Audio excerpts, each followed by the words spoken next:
नमस्कार दोस्तों, welcome to CA today. और आज हम पढ़ेंगे 17 जून के करंट अफेयर्स। इसमें मैंने सारे इंपॉर्टेंट वंस कवर कर लिए हैं और इस लेक्चर की पीडीएफ आप इस टेलीग्राम ग्रुप को ज्वाइन करके ले सकते हैं, जिसका लिंक मैंने डिस्क्रिप्शन बॉक्स में भी दे दिया है। और आगे बढ़ने से पहले आप इस चैनल को सब्सक्राइब कर लें ताकि जब भी मैं नया वीडियो डालूँ तो उसका नोटिफिकेशन आपको डायरेक्टली मिलता रहे। ठीक है, तो चलिए स्टार्ट करते हैं। फर्स्ट है world world Elder abuse awareness day हम कब सेलिब्रेट करते हैं? तो आंसर है 15 जून। ठीक है, और इसका जो थीम है building strong supports for elders है। क्या है? Building strong supports for elders. ठीक है, इसको it is launched by the international network for the prevention of Elder abuse and WHO। ठीक है, इसको लॉन्च किसने किया है? इंटरनेशनल नेटवर्क है for the prevention of Elder abuse. ठीक है, और WHO ने मिलकर, इन दोनों ने मिलकर इसको लॉन्च किया है। 15 जून को हम मनाते हैं world Elder abuse awareness day. WHO का जो हेडक्वार्टर है वो जिनेवा स्विट्ज़रलैंड में है। और इस दिन को हमको मनाने की ज़रूरत ही क्या पड़ी है ना? तो वो बताते हैं कि WHO के हिसाब से हर 6 में से एक बंदा जो 60 साल से ऊपर का है वो अब्यूज़ फेस करता है। दैट मीन्स 141 मिलियन लोग ऑल ओवर वर्ल्ड में एल्डर अब्यूज़ के शिकार हैं। ठीक है, और ये नंबर शायद इससे भी ज़्यादा हो सकता है क्योंकि एल्डर अब्यूज़ ना is one of the most hidden and under reported violation में से एक है। कोई बताता नहीं है जल्दी से, इस चीज़ को ज़्यादा शेयर नहीं करते। तो इसको, ताकि ये सब नहीं हो, तो इस दिन 15 जून को हम इस दिन को सेलिब्रेट करते हैं, that is world Elder abuse awareness day. ठीक है, ये सब हमें नहीं करना चाहिए अपने बड़ों के साथ, है ना? और इसका जो थीम है वो है building strong supports for elders. Okay, next. Export Import Bank of India, that is EXIM, announced to extend $1 million line of credit to the Malawi government. EXIM bank ने अभी अभी कितने मिलियन डॉलर का line of credit Malawi government को extend करने का announce किया है? तो है आंसर $215.68 मिलियन, $215 मिलियन के आसपास हमने एग्जिम बैंक ने अनाउंस किया है मलावी गवर्नमेंट को देने के लिए। किस लिए कर रहे हैं ये सब? For drinking water supply schemes and other development projects. Okay, अभी तक एग्जिम बैंक ने 5 LOC को मलावी के साथ एक्सटेंड किया है on the behalf of Indian government, और टोटल अब तक वो $395.68 मिलियन अभी तक मलावी गवर्नमेंट को दे चुकी हैं उनके डेवलपमेंट प्रोजेक्ट्स के लिए और वाटर सप्लाई स्कीम्स के लिए और अदर थिंग्स के लिए। ओके, और अभी हमने यहाँ पे एग्जिम बैंक की बात की और मलावी की बात करी है, तो हमें उनके कुछ रिलेटेड चीज़ें हैं जो हमें पता होनी चाहिए। जैसे कि एग्जिम बैंक के CEO कौन है? डेविड रास्किना। ओके, एग्जिम बैंक का हेडक्वार्टर मुंबई में है और मलावी की जो कैपिटल है वो लिलोंगवे है और करेंसी क्या है? मलावियन कवाचा। ओके, तो ये तरीका होता है actually.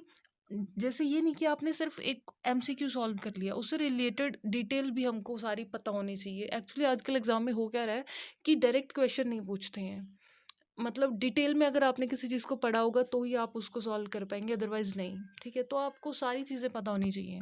Okay, next. Which flood warning system launched by the CM Uddhav Thackeray and Dr. Harshvardhan in Mumbai? कौन सा फ्लड वार्निंग सिस्टम लॉन्च किया है? लॉन्च मीन्स वर्चुअली लॉन्च किया है क्योंकि कोविड-19 की वजह से। तो अभी ये सब मतलब वैसे पॉसिबल नहीं हो रहा है, तो ये ऑनलाइन हो रहा है सब कुछ। तो कौन सा flood warning system CM Uddhav Thackeray ने, ये कहाँ के CM है? महाराष्ट्र के, और डॉक्टर हर्षवर्धन ने मुंबई में लॉन्च किया है। डॉक्टर हर्षवर्धन कौन है? ये आपके minister of earth sciences and minister of health and family हैं। ठीक है, और इन्होंने अभी कौन सा फ्लड वार्निंग सिस्टम लॉन्च किया है? आंसर है आई फ्लोज मुंबई। ठीक है, that is integrated flood warning system, very important. ठीक है, ये एक फ्लड मैनेजमेंट सिस्टम है जो मुंबई को सेव करने में हेल्प करेगा क्योंकि वहाँ पे एक्चुअली अभी अभी जैसे अम्फान आया था, है ना? ये सब चीज़ें होती रहती हैं वहाँ पे, क्योंकि और फिर ये जो सिस्टम है, the system will help the people of Mumbai in a big way as it can predict floods वगैरह वहाँ पे ईजिली आते रहते हैं। तो वहाँ ये सब चीज़ों को अगर हमें पहले पता चल जाए, इसकी इन्फॉर्मेशन पहले पता चल जाए, तो आदमी प्रिपेयर कर लेता है ना? तो ministry of earth sciences has developed the system with Brihan Mumbai municipal corporation. Ministry of earth sciences और Brihan Mumbai municipal corporation, that is BMC, ने मिलकर इस फ्लड वार्निंग सिस्टम को बनाया है। ओके, नेक्स्ट ये है, देखो ये पूरा प्रॉपर इनका सिस्टम है जिसमें डेटा एसिम, इसमें 5-6 मॉड्यूल्स हैं इसमें फ्लड वार्निंग सिस्टम में। That is data assimilation module है ना, फ्लड का मॉड्यूल है, इनंडेशन का मॉड्यूल है, और क्या कहते हैं आपका वल्नरेबिलिटी का, रिस्क का, डिससेमिनेशन का। तो ये सिस्टम है जो कि काफ़ी कारगर साबित होगा मुंबई को बचाने के लिए। Next, Kerala Star ties up with which institute to launch BIN-19 and UV spot to help in combating COVID-19? कहते केरला स्टार्ट ने कौन से इंस्टीट्यूट के साथ मिलके BIN-19 और यूवी स्पॉट को लॉन्च किया है कोविड-19 से लड़ने के लिए। ठीक है, अब ये BIN-19 एंड यूवी स्पॉट है क्या, पहले तो हम बता देते हैं कि केरला स्टार्ट ने किसके साथ, किस इंस्टीट्यूट के साथ टाई अप किया है इसको बनाने के लिए। दैट इज SCTIMST, ठीक है, जिसका मतलब है Shri Chitra Tirunal institute of medical science and technology, जो त्रिवेंद्रम में है।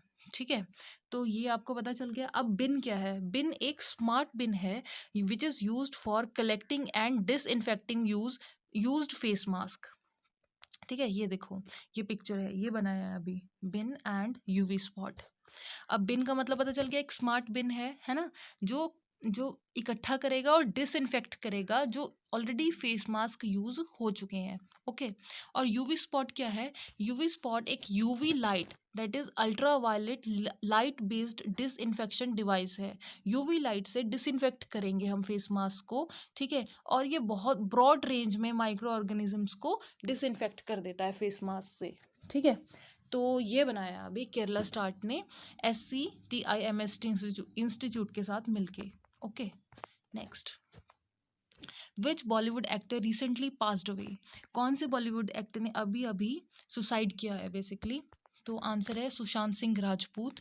ही committed suicide in his apartment in Mumbai. ठीक है, ही वॉज 34 ईयर्स ओल्ड, वो 34 साल के थे, और उन्होंने फिल्मों में अपना जो डेब्यू किया था, उनकी जो मतलब पहली पिक्चर थी उसका नाम काई पोचे था।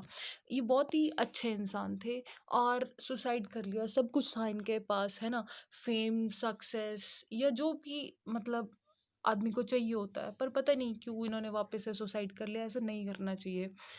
अब पता नहीं किस सिचुएशन से गुजर आता है अगर, है ना, इंसान, तो पता नहीं चलता आजकल, बट फिर भी इतना बड़ा स्टेप नहीं लेना चाहिए हमको। एक आध बंदा ऐसा अपने पास मतलब जिससे हम अपने सारा कुछ शेयर कर सके, अपने अंदर नहीं रखना चाहिए आदमी को। अगर ये किसी से शेयर कर लेते तो शायद ये स्टेप वो नहीं उठाते। हमें अपने पेरेंट्स के बारे में सोचना चाहिए, अपनी फैमिली के बारे में सोचना चाहिए कि उनके ऊपर क्या बीतेगी। इतना बड़ा स्टेप नहीं लेना चाहिए, है ना। तो चलिए, काफ़ी बुरी खबर है, बिल्कुल भी अच्छा नहीं लगा जब मैंने सुना, क्योंकि काफ़ी अच्छे एक्टर थे। मैंने इनकी 2-3 मूवीज़ देखी हैं, जैसे MS धोनी वाली जो बायोपिक मतलब इन्होंने बनाई थी। तो चलो ठीक है, नेक्स्ट आगे बढ़ते हैं। नेक्स्ट है लेटेस्ट फीफा रैंकिंग्स। ठीक है, और उसमें क्या हुआ है, कौन टॉप पर है और इंडिया का क्या रैंक है, हमें पता होना चाहिए। लेटेस्ट मेंस वर्ल्ड रैंकिंग इन फीफा रैंकिंग्स, फर्स्ट पे बेल्जियम है, सेकंड पे फ्रांस, थर्ड पे ब्राज़ील, फोर्थ पे इंग्लैंड, फिफ्थ पे यूरुग्वे, और इंडिया का जो रैंक है वो 108 है।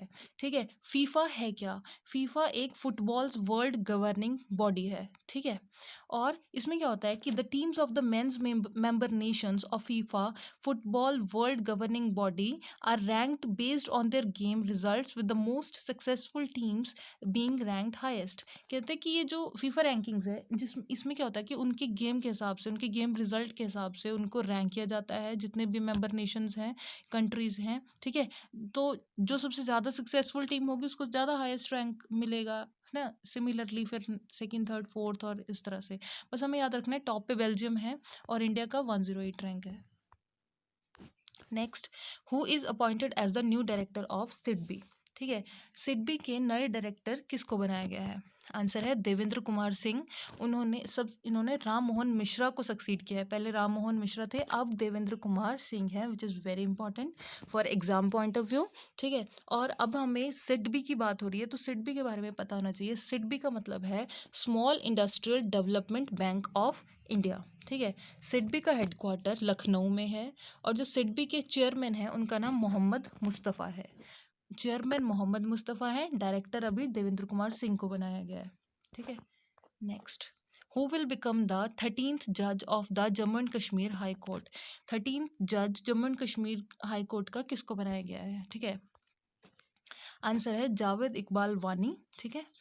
इनको he becomes the second Kashmir based जज in the high court of union territories of Jammu and Kashmir and Ladakh.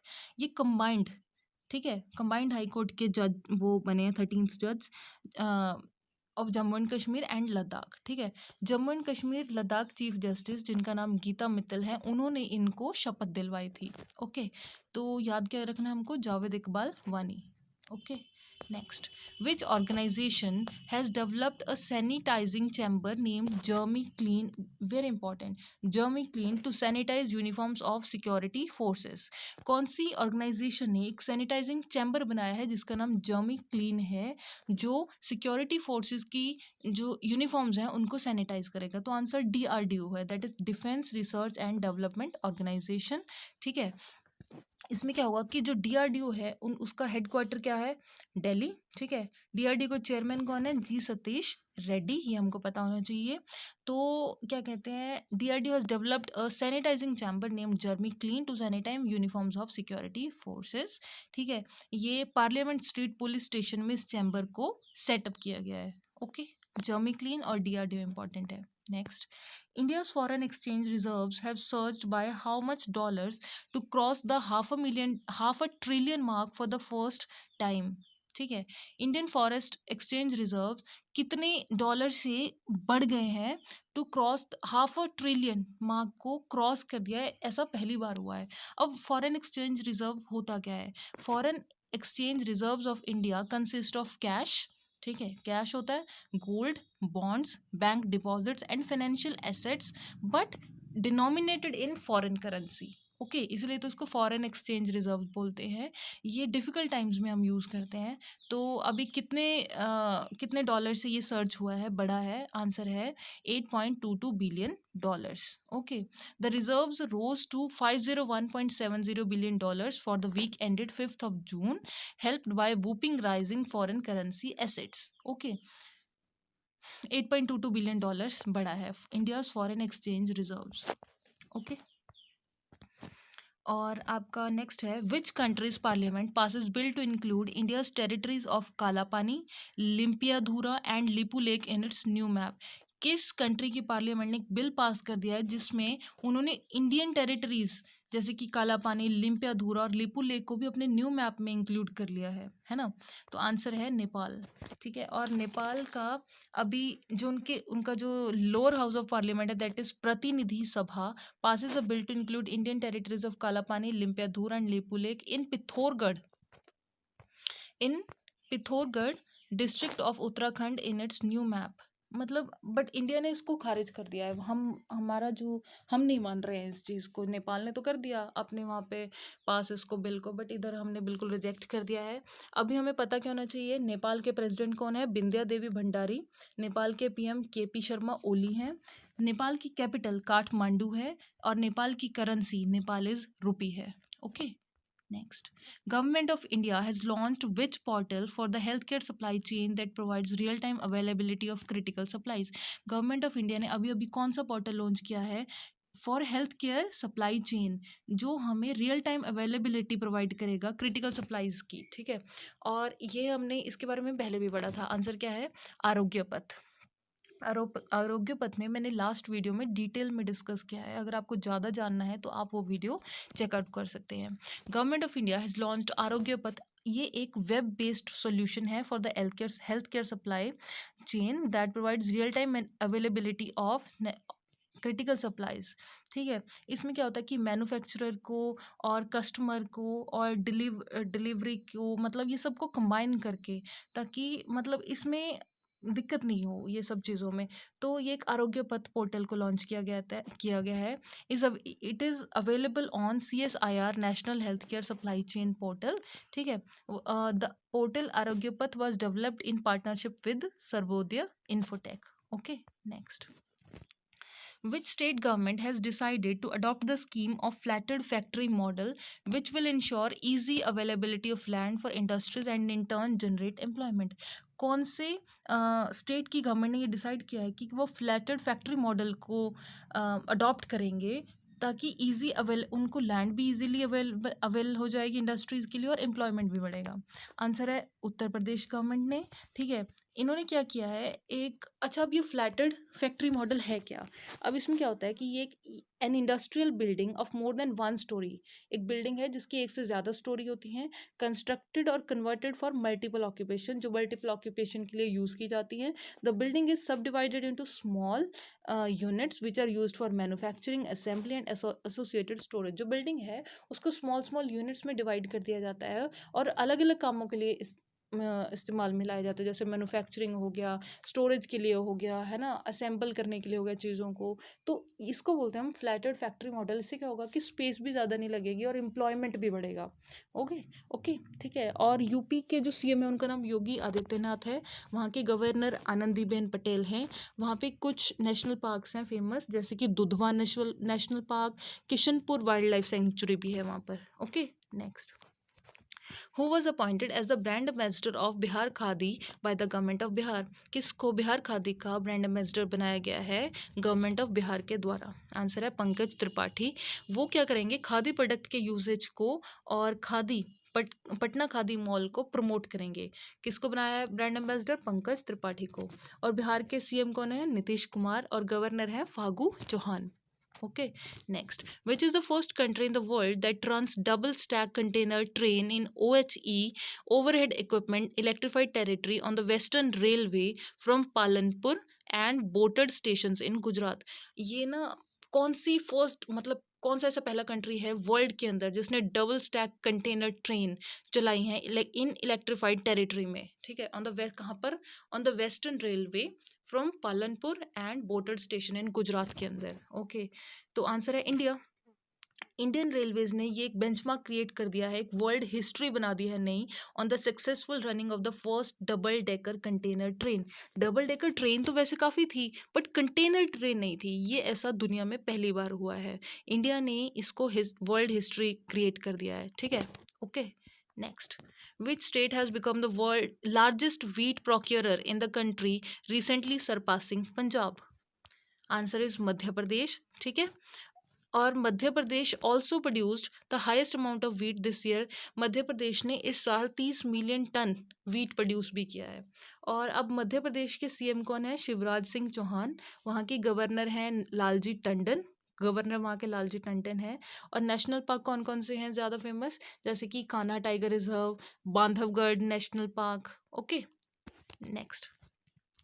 The third India association of south east Asian Nations, ठीक है, ASEAN Youth Dialogue 2020. The third ASEAN Youth Dialogue 2020 was held virtually on June 8 to 10, 2020.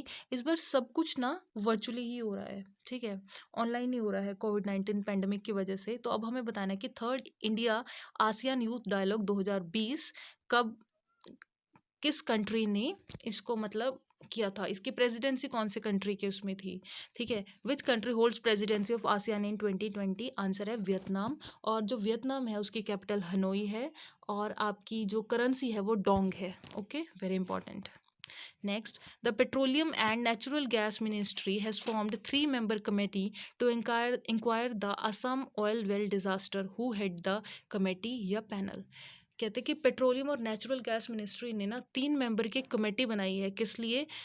Inquiry wait करनी है असम में जो oil well disaster हुआ है। असम के बागजान में एक आग, मतलब ऑयल आग लगी थी, फायर हो गया था, फायर हो गई थी ऑयल वेल के अंदर। ठीक है, तो उसके लिए कमेटी बनाई है कि पूरी इंक्वायरी, पूरी जानकारी के लिए उस कमेटी के हेड कौन है?